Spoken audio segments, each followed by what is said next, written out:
Good afternoon, ladies and gentlemen. It's a pleasure to be here. My name is Yang Li, and I'm from the University of Science and Technology of China. Thank you for the invitation and give me this opportunity to be here, sharing our team's work in satellite quantum communication. This beautiful photo was taken at Chaka Satellite in Qinghai Province, China, about 12 years ago. This is the outline. I will start from the background to the Micius satellite and discuss about its challenges and solutions. Then I will introduce the development and experiments of our low-orbit microsatellite Jinan-1. I will also share our recent works beyond this satellite, including daytime QKD and chip-based QKD. Finally, I will provide an outlook on our ongoing projects, a low-orbit satellite constellation and a high-orbit satellite. Information technology has made our lives and work incredibly convenient. For example, here in China, we can use our cell phones to buy just about anything. But with this comes a critical need for information security for both individuals and for the country. Traditionally, we use keys and algorithms to encrypt information. However, as mathematical theory and computing power have advanced, many of these traditional encryption algorithms have been cracked. Fortunately, quantum mechanics offers us a solution known as quantum key distribution, or maybe following Professor Brasa's advice, quantum key establishment. Based on the fundamental laws of quantum mechanics, QKD or QKE enables the sharing of secure keys between distant users. Combined with the one-time pattern, QKD can guarantee the information theoretical security. The first QKD protocol was proposed by Professor Bennett and Brasad in about 40 years ago. Since then, QKD has gotten incredible developments. Based on various theoretical protocols, such as the BB84 protocol, E91 protocol, the decoy state theory, the twin-field QKD, along with experimental and technical advancements, the communication distance for QKD system has been getting longer and longer. It has increased from initial short-distance demonstrations to 100 kilometers, then to 400 kilometers, and in recent years, even to 1,000 kilometers in fiber. Building on the success of fiber-based QKD, we in China have built several networks and connected them using trusted relays. For instance, the Beijing-Shanghai Quantum Backbone Network consists of 32 trusted relays. The customers include government agencies, banks, communication companies, and universities. Beyond this, we have also constructed an even larger network named the China Quantum Communication Network. This network connects most of the provinces in China, and the total QKD distance now spans over 10,000 kilometers. So, with the rapid development of fiber-based QKD, why do we need to study quantum communication in free space? The key issue is channel loss. Over long distance, the loss in space is much lower than in fiber. This is because the Earth's atmosphere is only about 10 kilometers thick. For most of the satellite-based link paths, photons are traveling in the vacuum of space with almost no loss. Therefore, moving to space is essential for building a global quantum communication network. The Micius quantum science satellite was officially approved in 2011. After 5 years of development, it was successfully launched into orbit in 2016. This satellite has 3 main scientific missions. First, to achieve satellite-to-ground QKD over 1,000 kilometers. Second, to distribute entangled photons to 2 ground stations over 1,200 kilometers apart, and test if entanglement could survive in this case. Third, to perform quantum teleportation, sending quantum state from the ground up to the satellite. All these 3 missions were achieved in just 1 year after the satellite launch. Beyond the initial achievements, we continued to use the Micius satellite as a trusted relay to perform QKD between Beijing and Vienna. This successful collaboration was highlighted at a Nobel Prize News Conference. We also implemented satellite-based QKD with research partners in Canada, Italy, South Africa, and so on. While satellite-based QKD is now a reality, it has limitations. The satellite and the ground stations are heavy and bulky, making them too expensive for expanding. The Micius satellite is in a low Earth orbit and moves very fast. Each experiment lasts only about 6 minutes, with a small coverage range of about 1,000 kilometers. Micius satellites use microwave channels to communicate with the ground stations. This process takes about 2 or 3 days to generate the final CQ keys after the transmission of quantum photons. This satellite also works only at night and cannot operate in daytime. So what's next? We need to address the above-mentioned limitations. First, and most importantly, we have to tackle the issue of cost-effectiveness, making the satellites and ground stations smaller and cheaper. Then, we can develop and launch multiple quantum satellites to form a low-orbit satellite constellation. We need to realize highly efficient and even real-time key generation ability. We need to suppress the significant background noise during the day and realize daytime satellite ground QKD. Our final goal is to build a satellite ground integrated quantum communication network that is more affordable, more scalable, all day and in real time available. Now let's move on to the next session, our microsatellite G91. This next generation satellite G91 was specifically designed to address most of the above-mentioned limitations. We have successfully developed both a smaller, lighter satellite and a lightweight portable ground stations. Here, we employed a satellite-to-ground downlink channel, the satellite acting as a QKD transmitter, the ground station as a QKD receiver. This system follows the BB84 protocol with decoy states, using polarization encoding on photons. In G91 satellite, we have also multiplexed bidirectional laser communication between the satellite and the ground stations, enabling real-time key distillation and CQ communication. This means we are no longer waiting days to generate a CQ key. We can get the CQ keys and even use the keys to encrypt or decrypt the information while the satellite is actively passing over the ground station.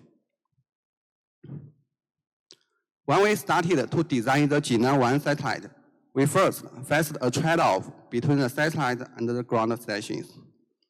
This challenge comes from link loss, which is primarily determined by the size of the satellite and the ground telescopes. To keep link loss unchanged, the smaller sender, the bigger receiver. The bigger sender, the smaller receiver. Given our final goal of large-scale applications, the ground station needed to be practical to deploy for users. Making them too big would be too expensive and inconvenient. So we finally arrived at a trade-off, a sender diameter of about 200 millimeters on the satellite, and a receiver diameter of about 280 millimeters at the ground.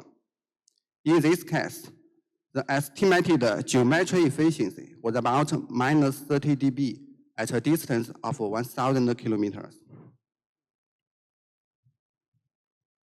For such a big 200 millimeter telescope, miniaturizing the acquisition, pointing, and tracking system, or APT system, was a major challenge. Here, we took a different approach for our satellites. We simplified the APT system by using the satellite attitude control for course tracking. This method eliminates the need for the rotating and mechanical modules associated with the traditional course tracking system. To achieve tracking, we integrated the detect signals of the uplink beacon laser into the satellite attitude control loop. We also increased the frequency of attitude control to 20 Hz. Finally, we were able to achieve the precision needed for successful tracking while keeping the APD system lightweight. The final measured attitude control error for our satellite was between 280 and 350 microradian. This is about 1 order of magnitude better than previous results. The final achieved tracking precision is about 0.5 to 1.6 microradian. This precision is much lower than the 9 to 10 microradian divergence angle of the satellite transmitter, meeting the demand for both the quantum photons transmission and also the classical laser transmission on our satellite. For the QCrypt light source, we took a new approach to make it more compact. We used a single laser diode with external modulations. An 850 nanometer laser diode was gun switched to emit a series of short optical pulses. For both the intensity and polarization modulation, we used a SENIAC interferometer-based design. This method is particularly suitable for space applications because of its inherent robustness and stability. We're finally able to reach a repetition frequency of 625 MHz and a polarization contrast ratio of about 25 dB. Meanwhile, we're able to reduce the weight of the QCrypt light source to about 1/3 of previous results. When guiding the quantum photons from the QCrypt light source to the transmitting telescope, the single-mode fiber will alter the polarization of quantum photons. To address this, we implemented precise temperature control for both the QCrypt light source, the transmitting telescope, and the connecting single-mode fiber. This can ensure the polarizing state to remain stable for tens of months. Then, we added a combination of 3 motorized wave plates on the satellite to compensate for single-mode fiber polarization transformation. We also placed another motorized half-wave plate at the ground station. This wave plate can correct the time-dependent polarization caused by the satellite's ground relative rotation. After compensation, the intrinsic polarization-dependent QBER of the QCrypt system was below 1% throughout the satellite orbit. To improve the timeliness of our key generation, we have implemented bidirectional laser communication between the satellite and the ground stations. The downlink communication laser operates at a wavelength of 812 nanometers, while the uplink communication laser operates 1,538 nanometers. Here, the 812 nanometer laser and the 850 nanometer quantum light are combined using fiber multiplexer and output through the same fiber. This design allows the downlink laser to achieve the same narrow divergence angle as the quantum photons, eliminating the use of high-power optical amplifier. The downlinker also serves as a strong beacon for the ground station for tracking. In addition to serving as a communication and a beacon laser, the multiplexed laser communication system can also provide precise satellite ground time synchronization. The ground test shown a synchronization precision of about 100 picoseconds. The multiplexed laser communication system can also be applied to enable the key distillation process. We used it to transmit various data, such as the original key information, basic safety results, final key generation instruction, and so on. Finally, the multiplexed laser communication successfully enabled real-time secure key sharing between the satellites and the ground stations. Using the satellite as a trusted relay, we have also demonstrated a new operating mode we call the quantum postman. In this mode, the quantum satellite acts like a secret postman in space, enabling communication between distant users. When the satellite passes over a city, it performs real-time QKD to generate the key, K1, with the ground user. The user data is then encrypted using this key and uploaded to the satellite. Then, during a second pass over a different city, the satellite generates a new key, K2, with the second user. The encrypted data is then downloaded from the satellite and decrypted at the ground station. With just one satellite, this quantum postman enables secure key relay and encrypted communication between distant ground stations using just 2 satellite passages. For low-orbit satellites, this time is about 1.5 hours. After breaking through the above-mentioned key technologies, we were able to successfully develop the microsatellite G91. We have reduced the weight of the payload to about 23 kilograms. The entire satellite has an overall weight of about 96 kilograms. While developing the satellite, we are also overhauling the ground station with an integrated optical mechanical design. We managed to get the weight of the ground station down from about 13 tons to about 100 kilograms. The installation time for the ground station was also cut down to just 3 to 5 hours. These new ground stations can be quickly deployed in all sorts of complex environments, whether it's on a city rooftop or in a remote mountainous area. The difference between G91 and the Micius satellite highlights a leap forward in quantum technology. This table makes it clear. The payload weight reduced from about 250 kilograms down to about 23 kilograms. The QKD light source improved from 100 megahertz system using 8 laser diode to 625 megahertz system using just 1 laser diode. The satellite weight reduced from a massive 635 kilograms down to about 96 kilograms. The ground station weight reduced from about 13 tons to about 100 kilograms, while the deployment time reduced from months to just 3 to 5 hours.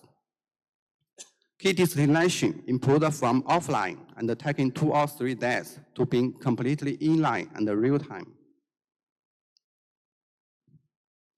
Here, I'd like to share some photos, including the payload environmental test, satellite ground docking test, satellite assembly, satellite environmental test, and the test at the launch center.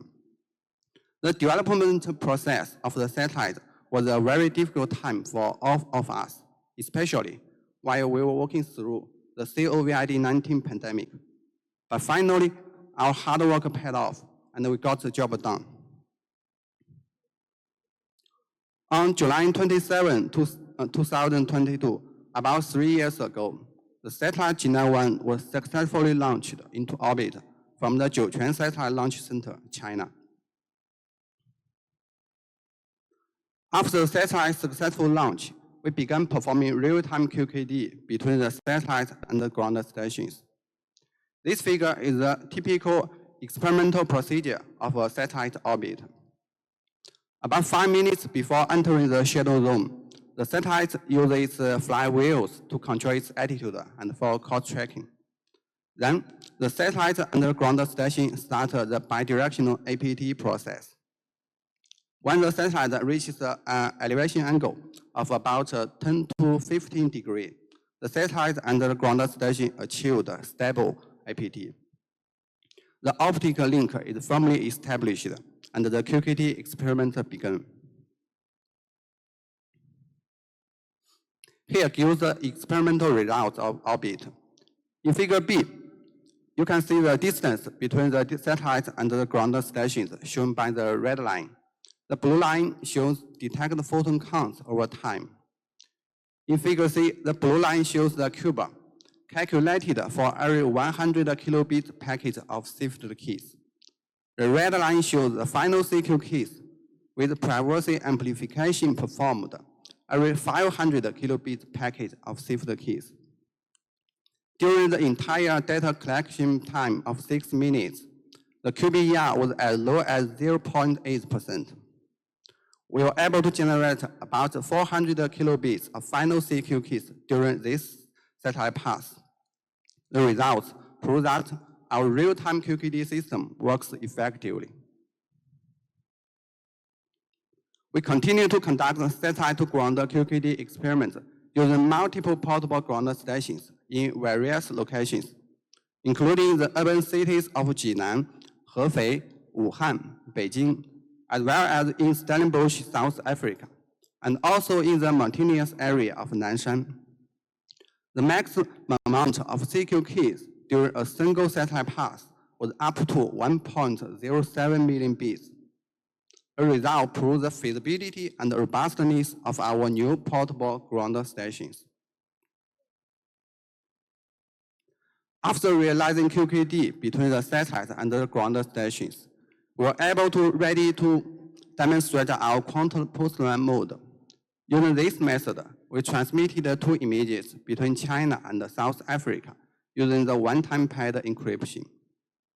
The distance between the 2 locations was more than 12,900 kilometers on Earth. This was also the first experimental demonstration of quantum communication across the northern and the southern hemispheres. We also conducted extended works to move satellite quantum communication closer to real-life use. First, we combined the Jinan-1 quantum satellite with the ChinaSat-26 communication satellite. ChinaSat-26 is a GEO high-throughput communication satellite with a capacity of over 100 gigabps. Using the generated quantum keys from our satellite and ground stations, we demonstrated integrated quantum secret 5G communication. In another effort, we integrated the Jinan-1 satellite and its ground station with the China Quantum Communication Network. This integration allowed us to provide large-scale quantum service in China.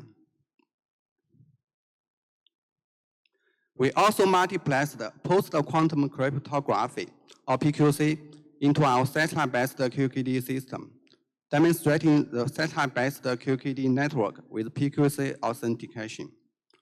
We successfully performed new node registration, key relay, and encrypted data transmission experiments. The results confirm not only the feasibility, but also the convenience of using PQC authentication in satellite-based QKD networks. This experiment was conducted by doctoral student Shuaibo Wang. He is also a volunteer for this conference.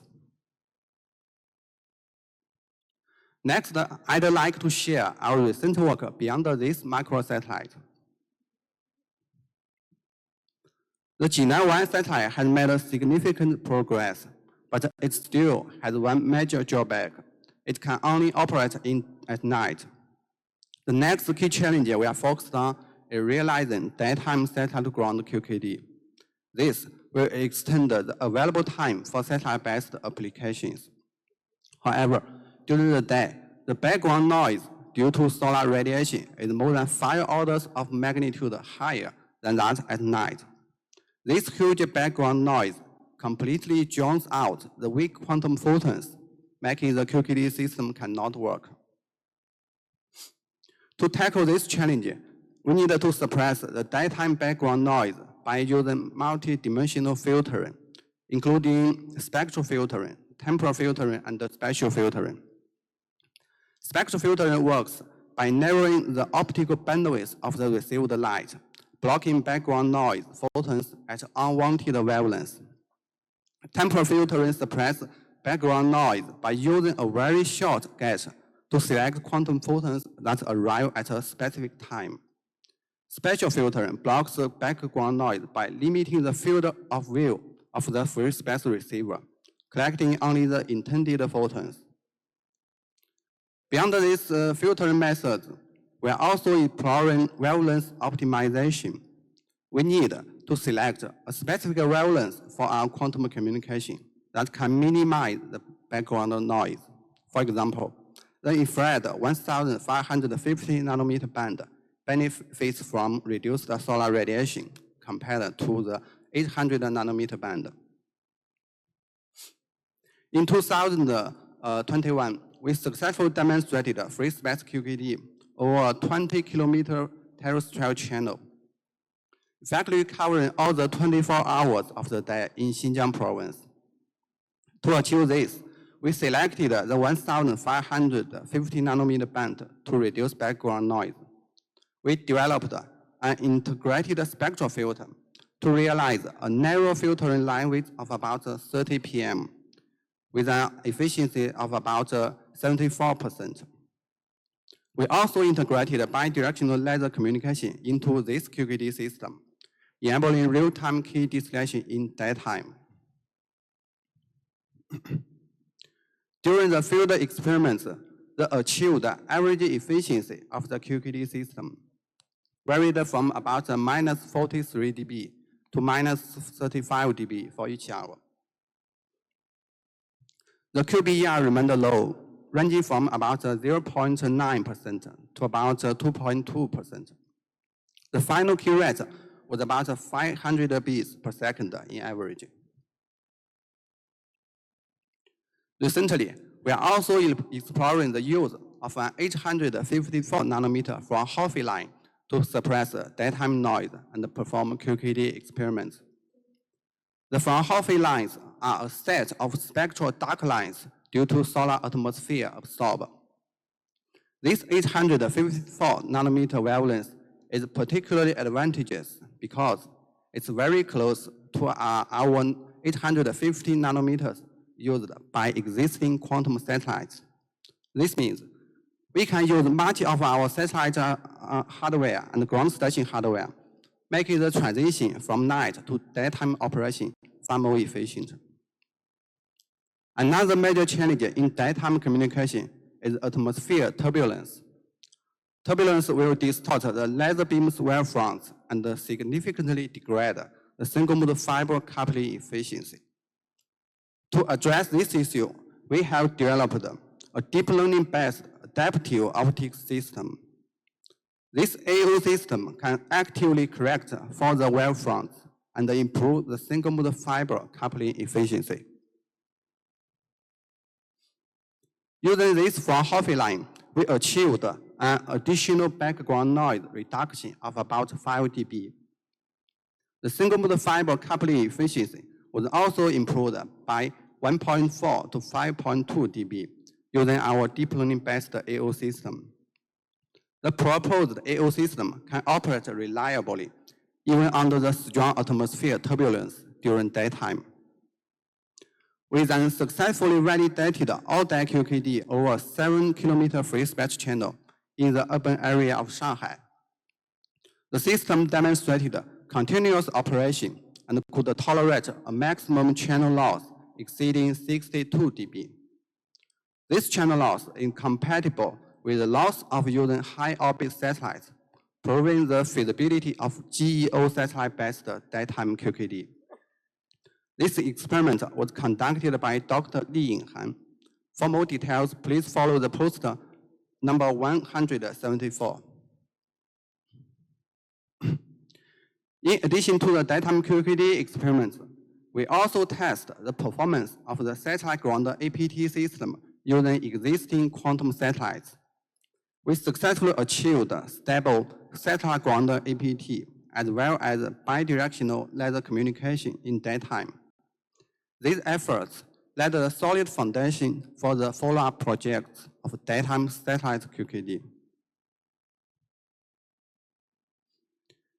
Beyond the daytime QKD, we are also developing the next generation of more integrated QKD terminals. We have developed an integrated circuit that can generate multi-level driving signals at several gigahertz. We also developed a silicon photonic chip that integrates the essential components for the decoy-state BB84 QKD system.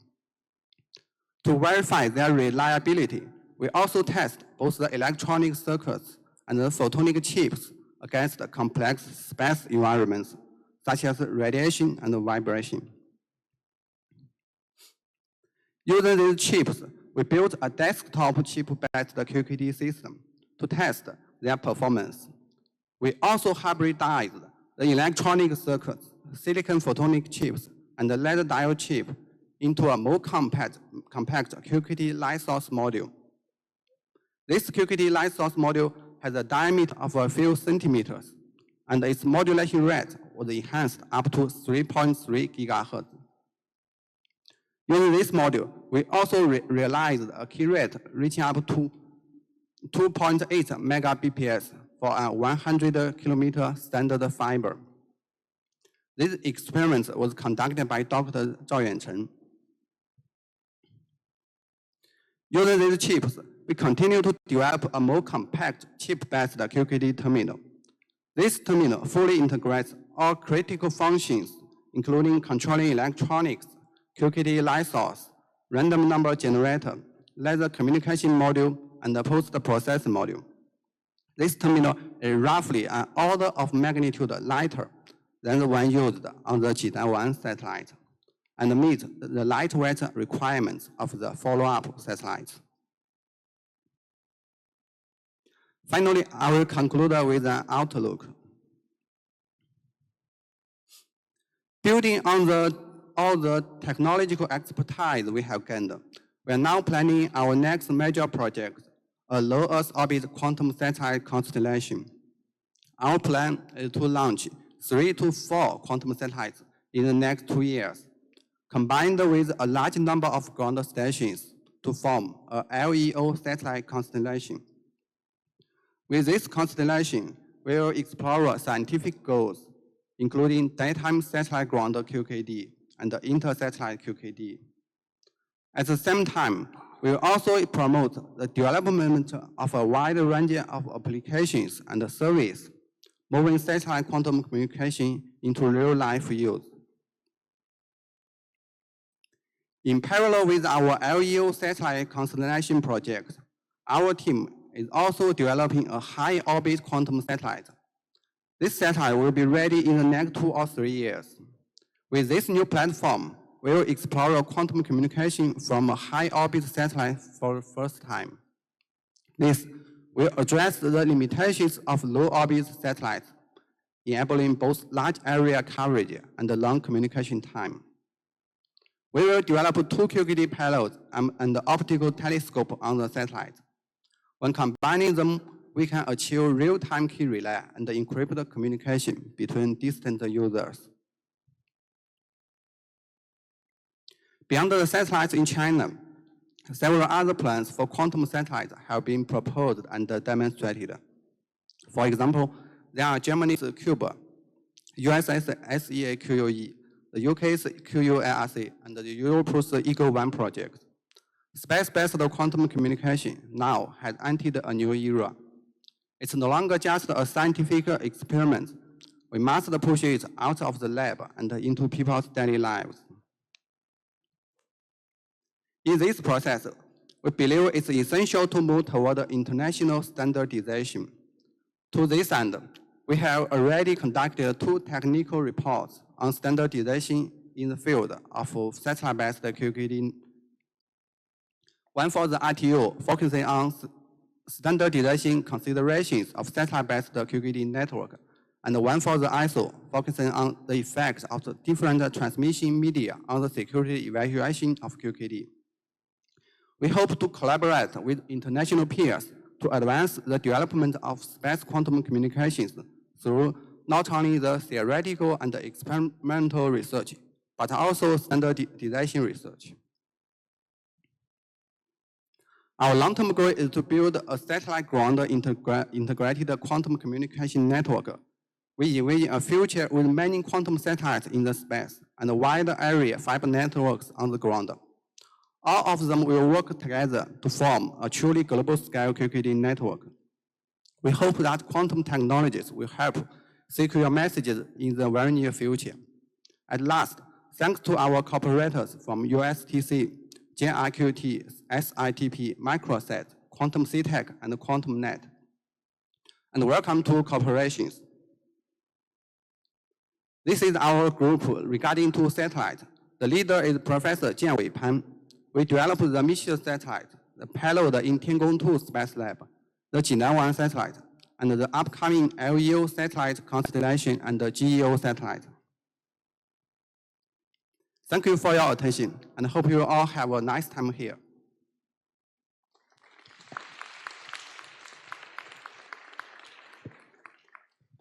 Thank you for the excellent talk. Questions are welcome. Thank you so much for sharing your wonderful work with us. And I have two questions. First is that you mentioned that the satellite space environment test, you had a very hard time with it. And I saw a lot of tests like thermal and vibration. Which one was the most difficult and how did you overcome it? And the second question is rather simple. Like I saw you used only one fast steering mirror on each of the transmitter and receiver. And was it enough? And how accurate do you need to control the fast steering mirror in order to use only one on each system? For your first question,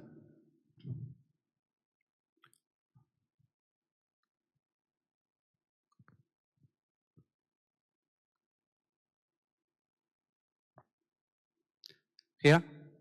Yes, thank you. The vibration test and the environmental test are all very difficult tests for satellite, including payloads and the satellite itself. In this process, we find very much problems, but we can say we just solve one final one. And finally, we used about 2 years from the first development of the payload to finally assemble it's on the satellite. It's quite a very hard time. Yeah. For your second question, can you repeat it? I didn't quite get it. So in your transmitter and receiver, you used only one fast steering mirror on transmitter and in receiver. And yeah. I thought we need 2 on each system, but you use only one. And I believe you need to control it really accurately. And how accurate do you need to control? Actually, in the satellite, for the quantum photons and for the downlink laser, it's using the same fiber, and their wavelength is very, very near. So one is enough for our satellite for precise tracking. Thank you.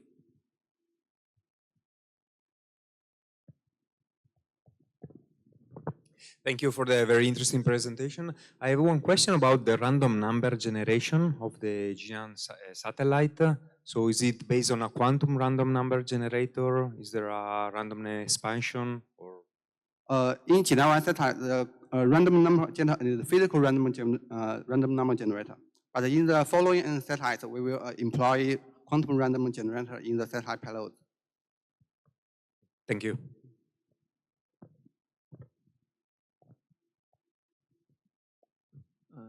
Okay, I have a question. So I'm curious about the polarization compensation method. So is there any reference net, or you just calculate the angles of the wavelength plate and then drive that to that degrees? So what is the specific method? For the polarization compensation? Yes. There are 2 parts. One part for the satellite ground relative rotation. This can be pre-calculated based on the prediction of the satellite orbit. And for the second part, on the satellite single-mode fiber, we measure the polarization transformation using a satellite ground collaboration test, and we compensate them using the satellite wave plates. And it's very stable for tens of months. So we just compensate once, and it can remain stable for the following several months. Okay, I got it. Thank you. So if there is no other questions, let us thank the speaker again. Okay, thank you.